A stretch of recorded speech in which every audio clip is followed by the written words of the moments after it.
Did you just touch that piano? It was an accident, ma'am. Your filthy hands on my Steinway. People like you don't touch things like this. People like you take out trash. I'm sorry, ma'am.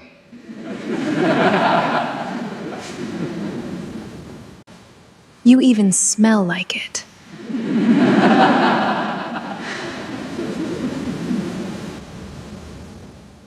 Wait.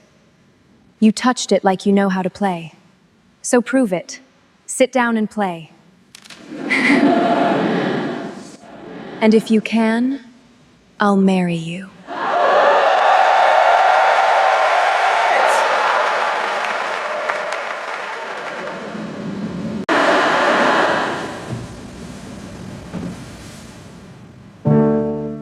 Have you ever watched a room full of powerful people go completely silent because a man they laughed at sat down and proved them all wrong because you are about to? Drop a comment, hit like, and let me take you back to the beginning. The Harmon Center for the Arts sits on the corner of East 74th and Madison Avenue, a limestone building that has hosted symphonies, galas, and private recitals for Manhattan's wealthiest families since 1923. Its crown jewel is the Grand Hall 40-foot ceilings hand-painted murals of Apollo and the Muses' crystal chandeliers that scatter light like frozen rain, and a Steinway Model D concert grand piano that costs more than most apartments in the city. On any given night, the people who walk through its doors wear watches worth more than Jerome Ingram earns in a year. Jerome knew every inch of that building, not because he performed there, because he cleaned it. 5 nights a week from 6 in the evening until 2 in the morning, Jerome pushed a mop cart through marble corridors that echoed with the ghosts of standing ovations. He emptied trash cans in dressing rooms where sopranos left lipstick-stained tissues and champagne flutes with half-moons of rouge on the rim. He scrubbed wine stains from carpet that cost more per square foot than his rent. He polished brass door handles that people touched without thinking and walked through without seeing him. He was 32 years old, lean quiet with close-cropped hair and hands that told his entire story, cracked knuckles from industrial cleaner calluses across both palms, a scar on his left index finger from a broken mop handle 3 years ago. His gray uniform hung slightly loose on his frame, the name patch above the pocket faded from too many washes. His boots had been resoled twice. He moved through the building the way all invisible people move, quickly, quietly, eyes down. Nobody at the Harmon Center knew his last name. To the staff, he was Jerome. To the guests, he was invisible. To the building manager, he was a line item on a payroll spreadsheet that got reviewed every quarter for potential cuts. But Jerome Ingram had a secret. Every night after the last guest left and the last light in the offices went dark, Jerome would walk to the Grand Hall. He would stand at the edge of the stage for a moment, listening to the silence, the kind of silence that only exists in a room built for sound. Then he would sit at the Steinway, lift the fallboard, and play. He played Chopin when he was tired, Debussy when he was sad, Rachmaninoff when he needed to feel something bigger than himself. His fingers, the same fingers that spent 8 hours gripping mop handles and wringing rags, moved across the keys with a precision that would have stunned anyone who saw them. The notes filled the empty hall the way water fills a glass completely inevitably, as if the room had been waiting all day for this. But no one ever heard him. Almost no one. Earl Watkins, the overnight security guard, had discovered Jerome's secret 14 months ago. Earl was 61, a retired postal worker with bad knees and a thermos of decaf that he nursed through every shift. He had been making his rounds when he heard something coming from the Grand Hall, not the recorded music. The event staff sometimes forgot to turn off, but something alive, something breathing. He had stood in the doorway for 11 minutes before Jerome noticed him.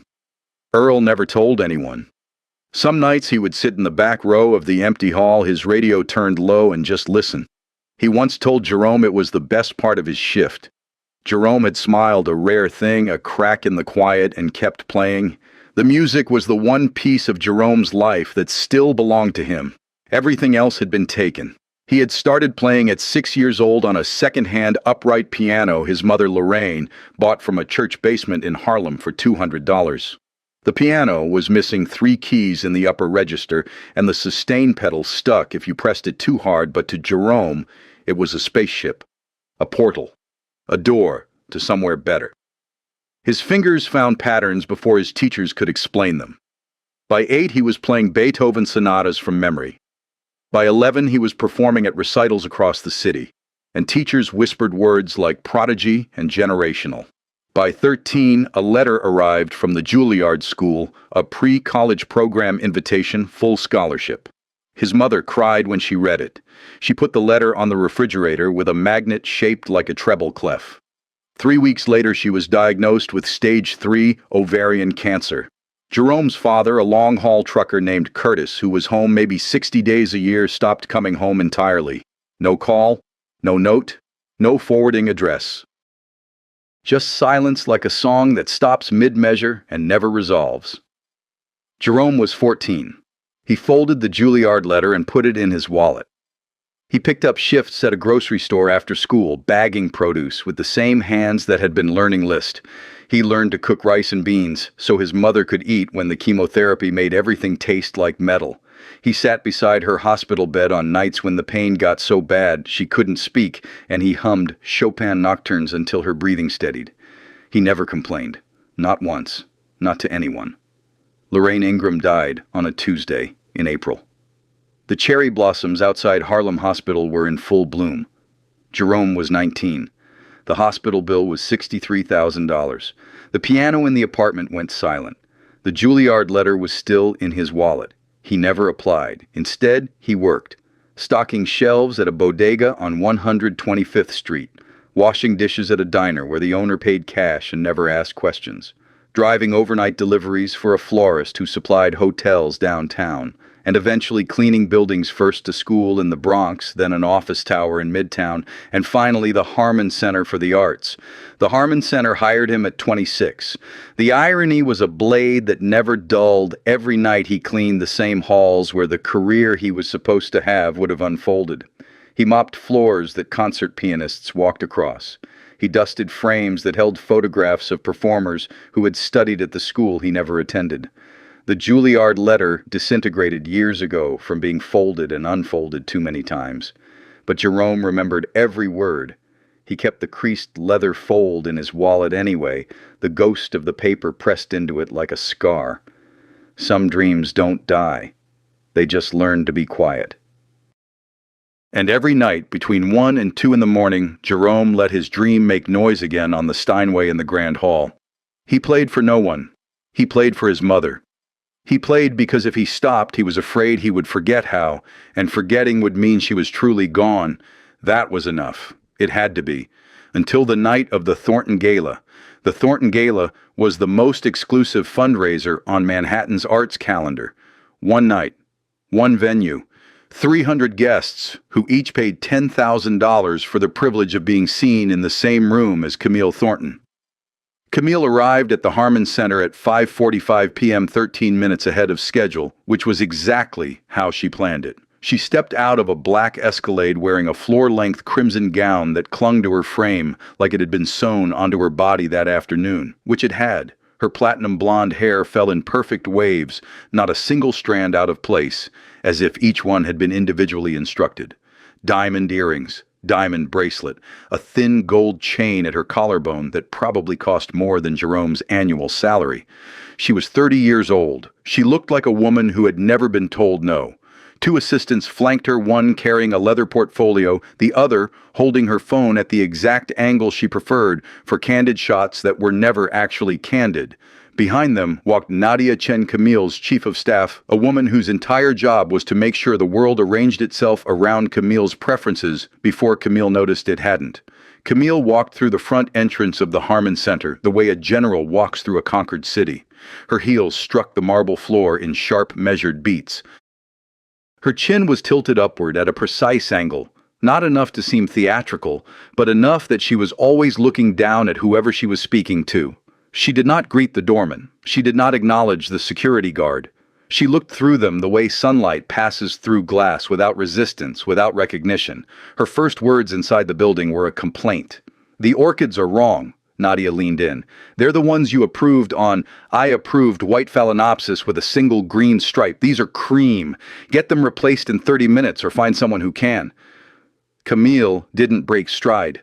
Her eyes swept the grand hall, the table settings, the lighting, the placement of the bar. Every detail was a reflection of her, and she treated imperfections the way surgeons treat contamination. The napkins are folded wrong. The champagne flutes are the wide rim, not the tulip. Who set this up?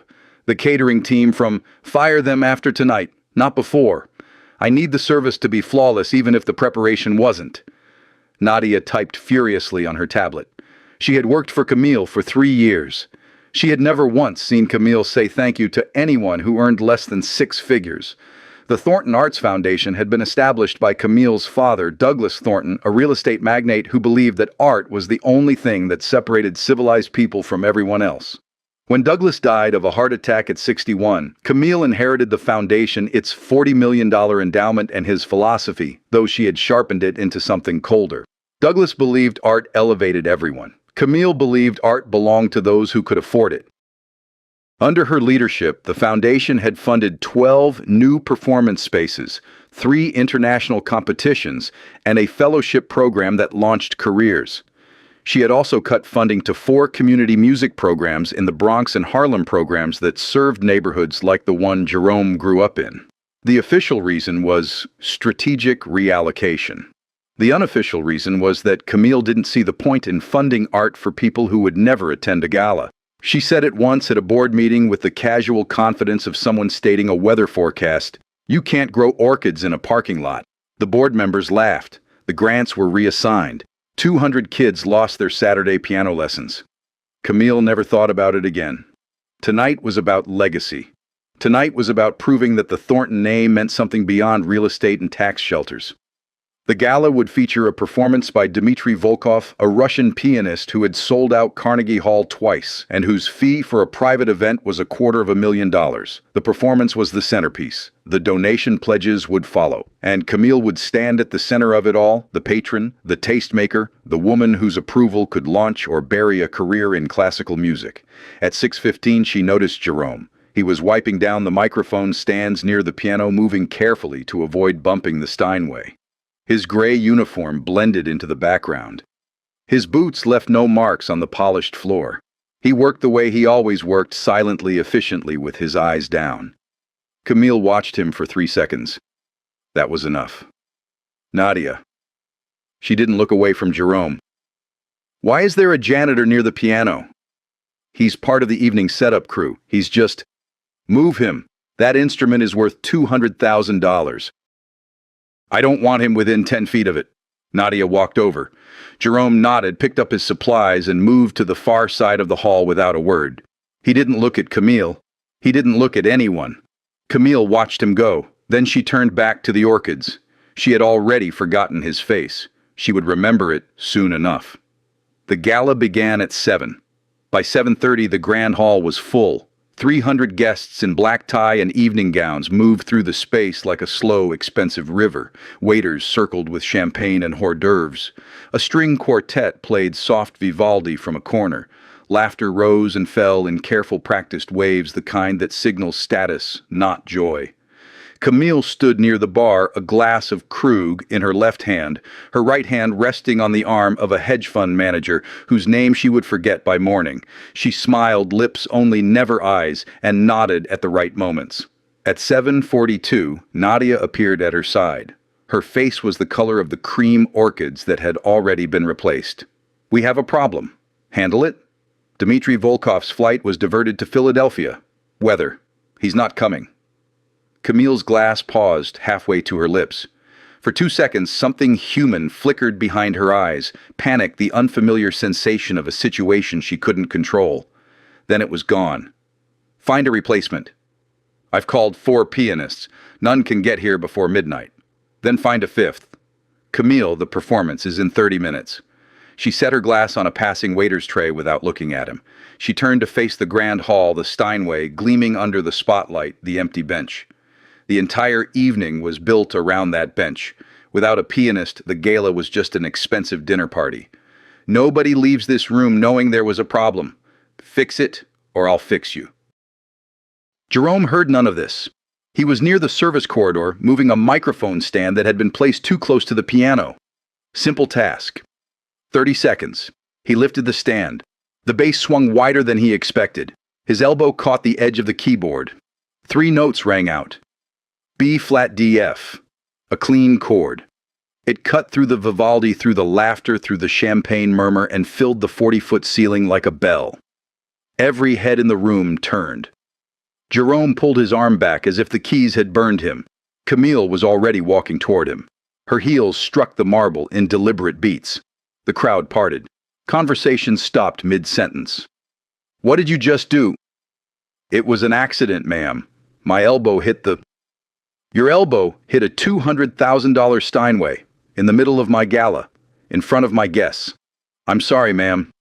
I have senators in this room, museum directors. The chairman of Lincoln Center is sitting 12 feet from you, and you in your janitor uniform just turned my concert into a joke." Jerome said nothing. His jaw was tight. Camille tilted her head. She studied him, the faded uniform, the worn boots, the rough hands. Something shifted in her expression. Not anger anymore. Amusement. "Wait." Her voice dropped. The crowd leaned in.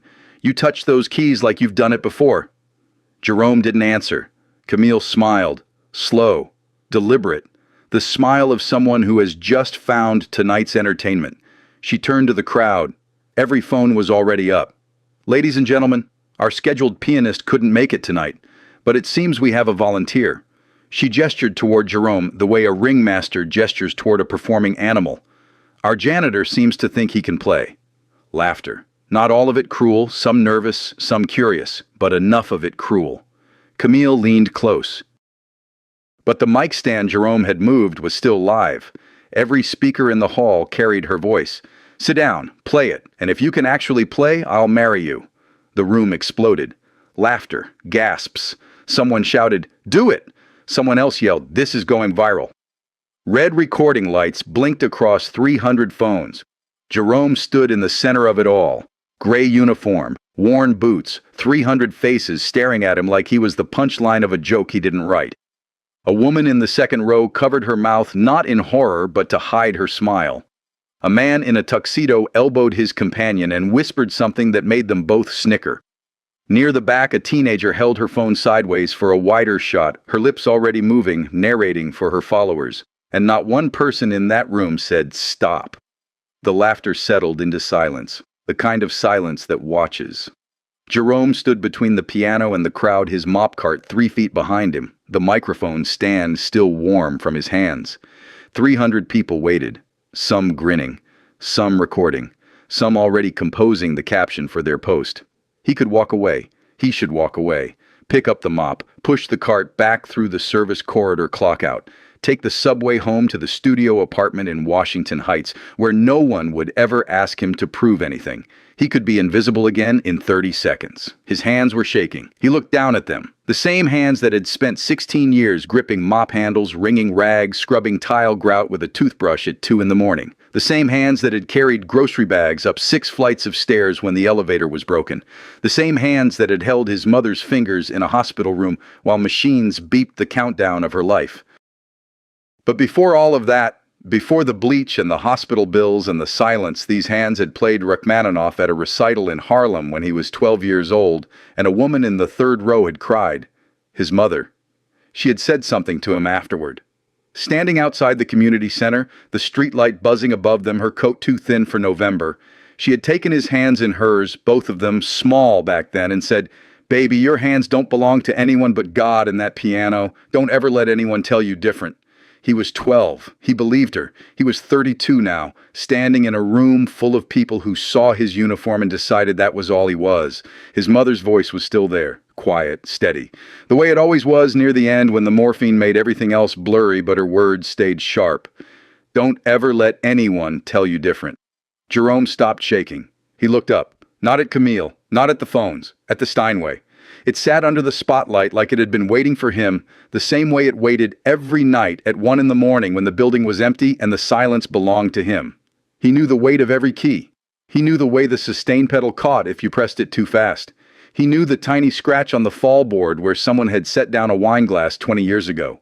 He knew this piano the way you know a friend who has never once asked you to explain yourself. He reached down and pulled off his rubber gloves, one, then the other. He set them on the mop cart next to the bottle of industrial cleaner and the roll of paper towels. He unbuttoned the top button of his uniform, not to make a statement, just to breathe. Then he walked to the Steinway. He pulled out the bench. He sat down. He placed his hands on the keys, all 88 of them suddenly familiar. Suddenly his, like a language he had never forgotten. Earl, standing at the back of the hall in his security uniform, gripped his radio with both hands. His eyes were wet. He whispered to no one, "Show them, son." Jerome closed his eyes, and he played. The first note was wrong. Not technically wrong, the pitch was correct, the finger placement precise. But it was thin, hesitant. The sound of a man who hadn't sat at a piano in front of other people in 18 years. It floated into the grand hall and disappeared into the 40-foot ceiling like smoke. Someone in the back row snickered. Camille crossed her arms. Her diamond bracelet caught the light. The smile on her face widened, not the performative smile she used for donors, but a real one. The smile of a woman watching exactly what she predicted. A janitor, fumbling at a Steinway, in front of everyone who mattered. "Oh, this is perfect," she murmured to Nadia, not bothering to whisper. "Record this. All of it." Jerome's fingers hovered above the keys. His right hand trembled. The calluses on his palm built up from years of gripping mop handles pressed against the smooth ivory, and for a terrible moment, the keys felt foreign, like a door he had once known the combination to but couldn't remember. He pressed another key, then another. A scale C major, the first thing his mother had ever taught him. Simple, elementary. The musical equivalent of a child's first word. More laughter, louder now. A man near the front pulled out his phone and aimed it at Jerome's face. A woman in a silver gown leaned toward her husband and whispered something that made them both grin. 300 people watched a janitor fumble at a piano and most of them felt nothing. But Earl felt everything. He stood at the back wall, his security badge trembling against his chest because his whole body was shaking. He had heard Jerome play 100 times in the empty hall. He knew what those hands could do. And he knew that what was happening right now, the hesitation, the thin notes, the trembling was not incompetence. It was fear. Jerome closed his eyes. The room fell away. The laughter, the phones, the diamonds, the red dress, all of it dissolved into a darkness that smelled like his mother's hospital room, antiseptic and flowers, and the faintest trace of the cocoa butter she used to rub into her hands. He heard her voice. Not the words this time, just the tone. The steady, warm, unshakable tone of a woman who was dying and still managed to make her son feel like the most important person on earth. His right hand stopped trembling. He placed both hands on the keys, all 10 fingers, spread wide, and he began. The first chord of Chopin's Ballade. Number 1 in G minor filled the grand hall like a wave entering a cathedral. It was not loud. It was not fast. It was the sound of someone who had been holding their breath for 18 years and finally exhaled. The laughter stopped. Not gradually, not politely. It stopped the way a heart stops sudden, total, irreversible. 1 second, 300 people were amused. The next, they were absolutely still. Jerome's left hand moved across the bass register, deep, dark, rolling tones that vibrated through the floor and into the soles of every shoe in the room. His right hand found the melody delicate, searching like a bird testing the air before flight. The two hands worked together with the kind of precision that takes 10,000 hours to build and a lifetime of pain to deepen. The man who had been recording Jerome's face lowered his phone.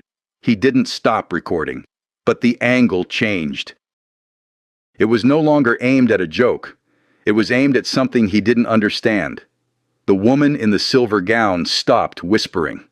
Her husband's grin faded. They sat perfectly still, their champagne going flat in their hands. Camille's arms uncrossed, slowly. The way someone's arms uncross when the ground shifts beneath them and they need their balance. Nadia glanced at her. Camille's expression had not changed. The chin was still raised, the jaw still set. But something behind her eyes had cracked. A hairline fracture in the certainty that had defined her entire life. Jerome played.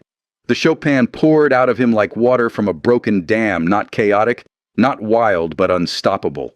His fingers found runs that lesser pianists practiced for months. His dynamics shifted from whisper to thunder and back again within a single measure. The Steinway responded to him the way a thoroughbred responds to a rider who understands its language completely without resistance. A woman in the fifth row began to cry. She didn't know why.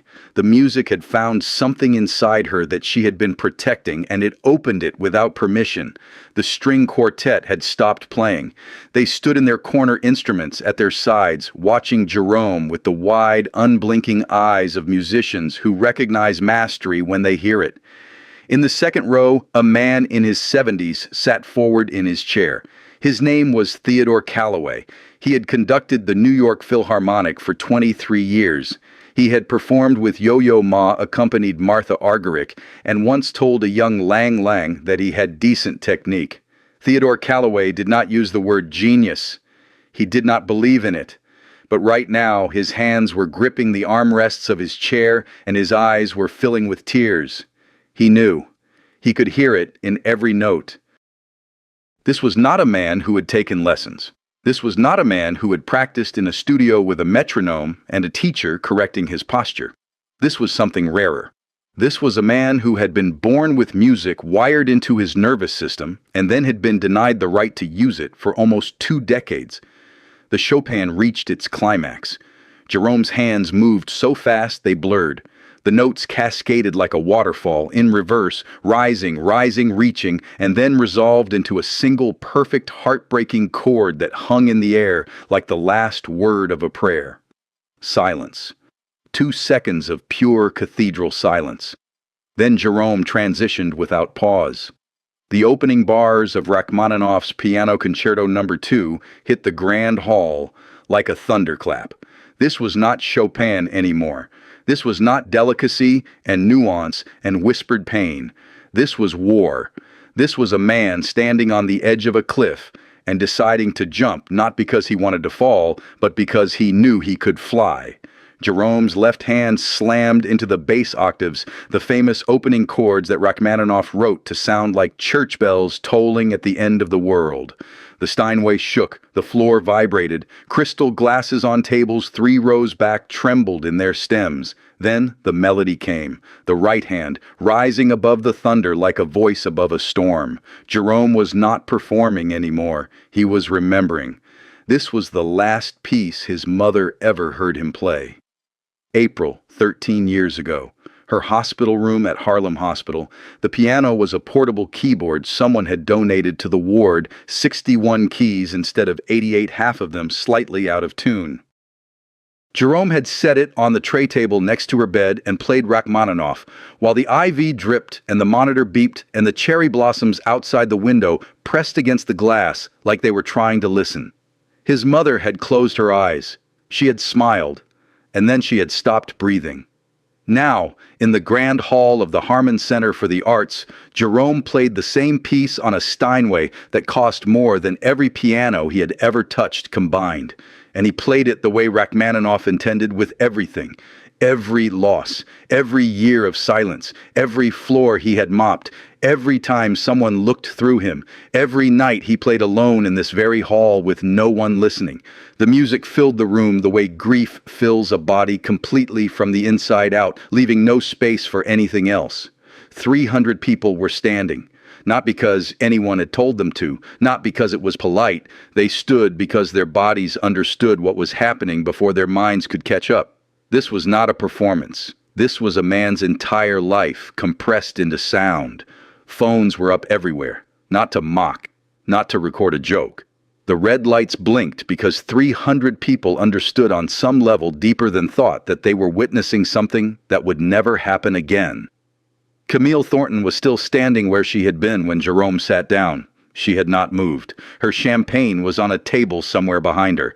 Her hands were at her sides. Her chin, the chin that was always raised, always looking down, was level. For the first time in her life, she was looking at someone straight on. Nadia had stopped recording. Her phone hung loosely in her hand. Her mouth was slightly open. In the back of the hall, Earl Watkins had taken off his security cap. He was holding it against his chest. Tears ran down his face in 2 straight lines, and he made no effort to wipe them. Jerome reached the final passage. The Rachmaninoff built layer upon layer, chord upon chord, the left hand and the right hand locked in a conversation that said everything words couldn't. The music climbed higher, then higher still, until it felt like the ceiling of the grand hall was going to crack open and let the sound out into the Manhattan sky. Then silence. Jerome's fingers lifted from the keys. His hands hovered 10 fingers suspended over 88 keys, trembling again, but not from fear this time. The last note hung in the air. The resonance of the Steinway's strings faded slowly, 3 seconds, 4 seconds, 5 seconds, like the last breath of someone who has finally said everything they needed to say. No one moved, no one breathed. The grand hall of the Harmon Center for the Arts, a room that had hosted 1,000 ovations, held the deepest silence it had ever known. The silence lasted 6 seconds. Then the grand hall erupted. It started with one person, a woman in the 3rd row, the one who had been crying since the Chopin stood up. She didn't clap at first. She just stood as if her body had decided before her mind. Then she brought her hands together, and the sound cracked through the silence like a starting gun. The man next to her stood. Then the couple behind them. Then an entire row. Then another. Within 10 seconds, all 300 guests were on their feet, and the applause was so loud it rattled the crystal chandeliers. It was not polite applause, not the measured, gloved kind that Manhattan galas produce between courses. This was raw, unplanned. The sound of 300 people who had just watched a janitor sit down at a $200,000 piano and play with more soul than any performer most of them had heard in their lives. Theodore Calloway was the last to stand, not because he was unmoved, because he was the most moved of anyone in the room and needed a moment to trust his legs. When he finally rose, he did something he had not done in 23 years of conducting the New York Philharmonic. He bowed toward the stage. Not a nod, a bow. Deep, slow, deliberate, the kind a maestro gives to acknowledge an equal. The applause surged. Someone shouted, "Bravo!" Someone else was sobbing openly. A waiter had set down his tray and was clapping with his hands above his head. The string quartet members had their instruments tucked under their arms, clapping in unison. Phones everywhere, every single one recording. The live streams that had started as mockery were now flooded with comments. Who is this man? What's his name? Is this real? Someone find him. Someone sign him. And in the center of it all, Camille Thornton. She stood exactly where she had been standing when she issued the dare. Her red dress was still perfect. Her diamonds still caught the light. But everything else about her had changed. Her smile was gone, not replaced by anger or shame, replaced by nothing. Her face was blank. The kind of blank that happens when the operating system crashes and hasn't rebooted yet. Her hands hung at her sides, perfectly still, while 300 people clapped around her. Because 300 people had also heard what she said, through the live microphone, recorded on every phone in the room. "Play it, and I'll marry you." The words hung over her like a verdict she couldn't appeal. A man near the bar leaned toward his wife. She actually said she'd marry him, on camera. His wife covered her mouth. "It's already everywhere." Nadia stood frozen behind Camille, her tablet pressed against her chest, already calculating the damage, the headlines, the social media firestorm, the board calls that would start before midnight, the sponsors who would want answers by morning. Jerome stood up from the piano bench, slowly, quietly, the way he did everything. He turned to face Camille. The crowd's applause softened, not stopping, but lowering like a tide pulling back to reveal what's underneath. 300 people held their breath for the second time that night. Jerome looked at her. He didn't smirk. He didn't gloat. He didn't raise his voice. He looked at her the way a man looks at someone who has just learned something they should have known all along. And he said quietly, but the microphone was still on, so every speaker in the hall carried it, "I don't want a wedding, ma'am. I just wanted to play." The room went dead silent for 1 full second. Then the applause came back louder than before, layered now with shouts and cheers, and something that sounded almost like justice. Camille's chin dropped. For the first time since she walked into the Harmon Center, maybe for the first time in her 30 years, she was looking up at someone, and the person she was looking up at was a janitor in a gray uniform with bleach on his boots. The video hit the internet before Jerome had finished putting his rubber gloves back on. By midnight, the clip had a name hashtag janitor pianist. By morning, it had 12 million views and was trending in 14 countries. The thumbnail that spread fastest was a freeze frame of Jerome's hands on the Steinway, cracked knuckles on ivory keys, with a caption someone had added in bold white text, "These hands mop floors by day. They make angels cry by night." The footage was devastating. Not just Jerome's performance, though, that alone would have been enough. It was the contrast. The full, unedited sequence, Camille's words through the live microphone, her laughter, the crowd's amusement, Jerome's silence, and then the music. The internet did what it does best with that kind of material. It made a verdict. And the verdict was unanimous. Camille Thornton woke up on Wednesday morning to find her name attached to every word she feared most racist, elitist, cruel. The clip had been remixed, subtitled Memed, and turned into a 4-panel comic that was reposted 600,000 times. A parody account called it Camille Promise gained 200,000 followers overnight. The top comment under the original video, liked 1.4 million times, read, "She bet her whole life on him being nothing. He bet 2 minutes on himself, and she lost everything." 3 major sponsors pulled their pledges by Friday. The board called an emergency meeting on Saturday. By Sunday, the word resignation was on the agenda not as a question, but as a recommendation. Camille did not resign, but she stopped appearing in public. Her social media went dark. Nadia fielded every call, every interview request, every legal inquiry. The woman who had walked into the Harmon Center like a general now left her own penthouse in sunglasses and a baseball cap, unrecognized by the doorman who had greeted her every day for 3 years. Meanwhile, Jerome went back to work on Wednesday night. He clocked in at 6, pushed his mop cart through the same marble corridors, cleaned the same dressing rooms, emptied the same trash cans. The only difference was that the grand hall was locked the Steinway behind a velvet rope, a printed sign that read private. He didn't mind. He had played. The piano would wait. Earl was the first to tell him. Thursday morning, 1:30 a.m. during their usual corridor overlap. "Jerome, you need to see this." He showed him his phone. 12 million views. Jerome stared at the number for a long time. He didn't smile. He didn't say anything. He put his gloves back on and went back to mopping the East Corridor. Some people celebrate in the spotlight. Jerome celebrated in silence. The call from Theodore Calloway came on Friday. The maestro had tracked Jerome down through the Harmon Center's HR department, which required 3 phone calls, 2 emails, and a personal visit, because no one in administration could believe that the man Calloway was looking for was on their janitorial payroll. The HR director actually laughed. Calloway did not. They met in a coffee shop on 72nd Street. Calloway was 73, silver-haired, impeccably dressed with the quiet authority of a man who had spent half a century in the presence of greatness. He ordered black coffee. Jerome ordered nothing.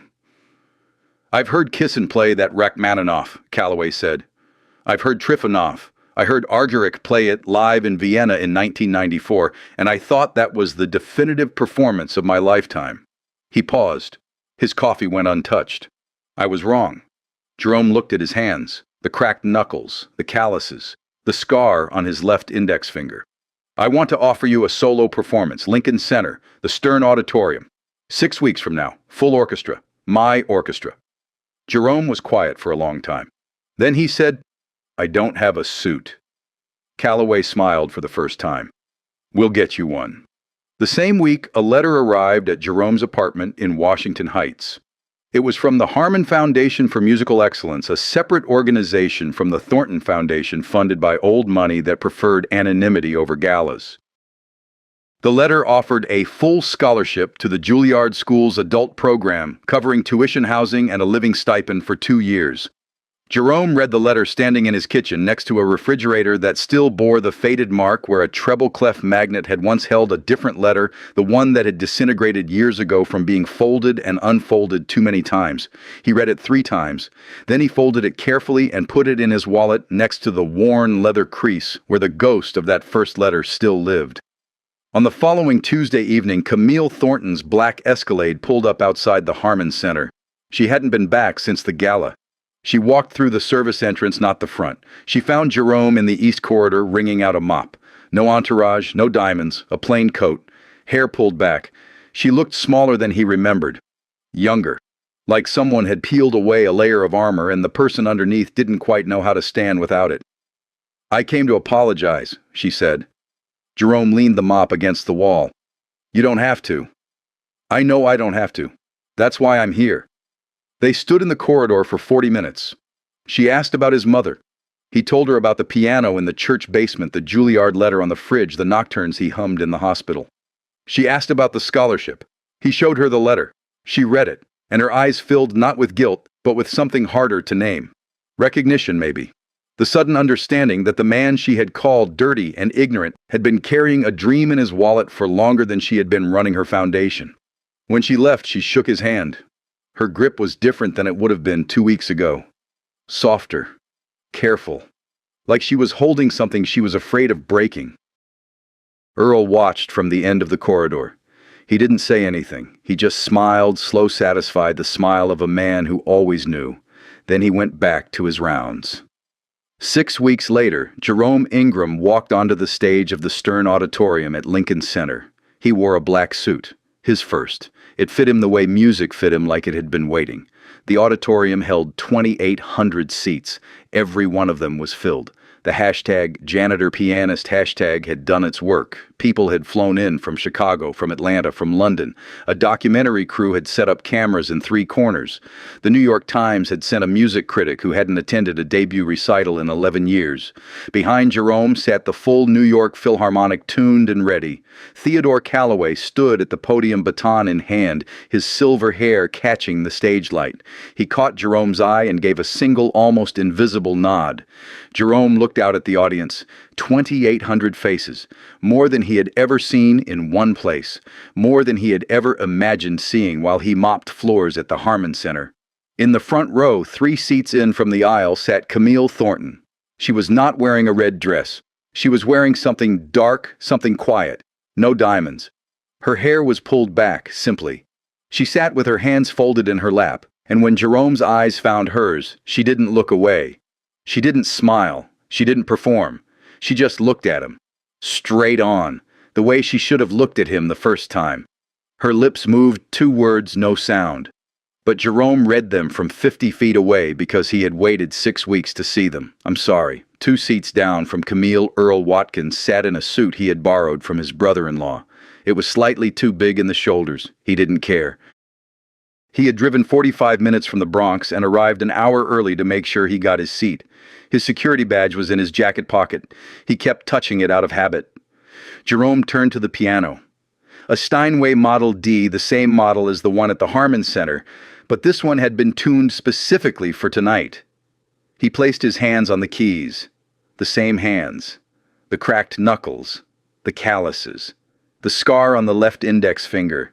Hands that had mopped floors and wrung rags and carried grocery bags up 6 flights of stairs. Hands that had held his mother's fingers while she died. Hands that had never stopped knowing how to play. Calloway raised his baton. The orchestra drew breath. And Jerome played. Not for 300 people who had laughed at him. Not for 12 million people who had watched a video. Not for the sponsors or the critics or the cameras. He played for a woman who bought a broken piano from a church basement for $200 because she believed her son's hands were meant for something more than survival. He played for Lorraine, and somewhere in the silence between the notes, in the space where music lives before it becomes sound, she heard him. What talent have you been hiding because someone told you it wasn't your place? What dream did you fold up and put in your wallet, waiting for the day you'd be allowed to unfold it? That day is today. If this story moved, you share it with someone who needs to hear it. Subscribe and I'll bring you another story next week. Another person who sat down when the world told them to stand aside. Because the world is full of Steinways, and the world is full of janitors who know how to play them.